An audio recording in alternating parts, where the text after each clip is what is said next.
ప్రియమైన సహోదరి సహోదరులారా, మీకో శుభవార్త. 2025 సంవత్సరంలో మొత్తం 365 అంశాలను మీతో పంచుకోబోతున్నాము. జనవరి 1వ తేదీ నుండి ప్రతిరోజు ఒక అంశము మరియు దానికి సంబంధించిన వాక్యమును పంచుకుంటాము. దయచేసి ఆ వాక్యములను వినండి, ధ్యానించండి మరియు ఆశీర్వదించబడండి. దయచేసి సబ్స్క్రైబ్ చేయండి మరియు మీ స్నేహితులతో పంచుకోండి. ధన్యవాదాలు.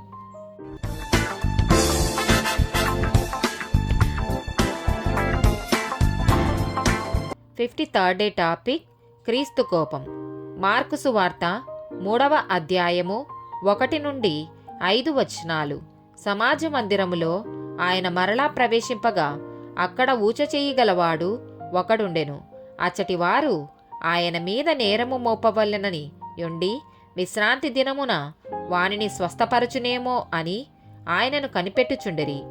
ఆయన, నీవు లేచి నా మధ్యను నిలవమని ఊచ చేయగల వానితో చెప్పి వారిని చూచి, విశ్రాంతి దినమున మేలు చేయుట ధర్మమా, కీడు చేయుట ధర్మమా, ప్రాణరక్షణ ధర్మమా, ప్రాణహత్య ధర్మమా అని అడిగెను.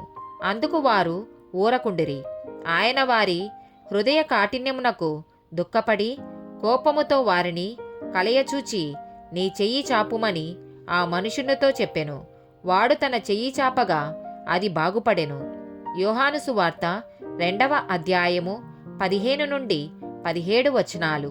త్రాళ్లతో కొరడాలు చేసి గొర్రెలను ఎడ్లనన్నిటినీ దేవాలయముల నుండి తోలివేసి రూకలు మార్చు వారి రూకలు చల్లివేసి వారి బల్లలు పడద్రోసి పావురములు అమ్ము వారితో, వీటిని ఇక్కడ నుండి తీసుకొని పొండి, నా తండ్రి ఇల్లు వ్యాపారపుటిల్లుగా చేయకూడని చెప్పెను. ఆయన శిష్యులు, నీ ఇంటిని గూర్చిన ఆసక్తి నన్ను భక్షించునని వ్రాయబడినట్టు జ్ఞాపకం చేసుకొనిరి. ఆమేన్.